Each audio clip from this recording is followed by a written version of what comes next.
Here are 5 reasons why Gen V is getting wild with episodes 4 and 5. Number 1, time jumps. One of the biggest surprises in episode 4 was the ending, with the Gen V kids experiencing a time jump in the middle of confronting a frantic Sam, who's the brother of the deceased Golden Boy. Marie is in mid-sentence, then the show cuts to black and then fades up as we see Marie in bed with Jordan. This sudden cut from the previous scene was jarring and left us wondering what was happening. When filmmakers use time jumps, it creates anticipation to figure out what has happened in the elapsed time.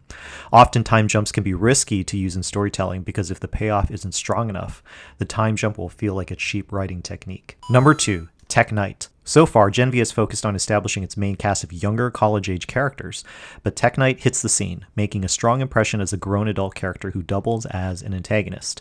Think of any sleazy celebrity or clout chaser with a big ego, and you get Tech Knight.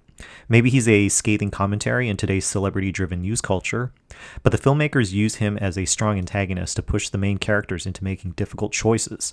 Tech Knight uses his sharp superpowers to detect if a person is lying, and in one tense classroom scene, he forces Marie to confess that Jordan was responsible for stopping Golden Boy.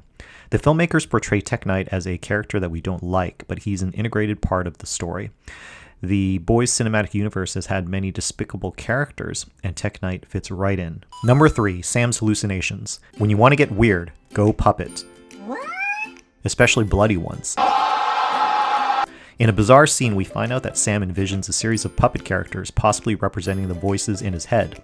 In episode 5, we see Sam tearing into a group of soldier puppets, and the use of felt and fabric hides the brutality of the fight. It's played for shock value as our minds try to imagine what the bloody fight would look like in a photorealistic way, instead of a flood of puppet limbs. We don't know the rationale of why Sam sees puppets in his head, but it's a darkly comedic choice that heightens the weirdness of the Gen V world. Number 4, ScoobyDoo Vibe. We're halfway through the first season, and the cast of main kids, Marie, Andre, Emma, Kate, Jordan, are now grouped together as a crew trying to figure out what's going on behind the scenes at Godolkin U. Similar to shows like Buffy and Angel, the Gen V kids are giving off Scooby-Doo vibes, piecing together clues to solve a mystery while being antagonized by untrustworthy adults. It's an effective way to group characters together and break out scenes in an episode by rotating this cast of characters into different configurations per scene.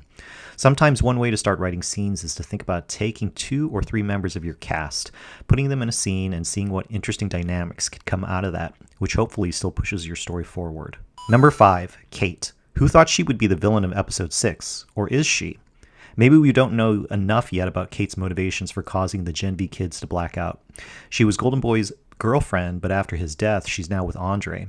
The reveal of Kate at the end of episode 5 could be a writing technique to misdirect us into thinking she is a villain when she may have other reasons for her actions.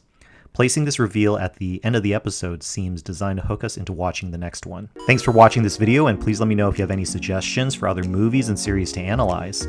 Please like this video, subscribe to the channel, and leave a comment below for any movie and series suggestions.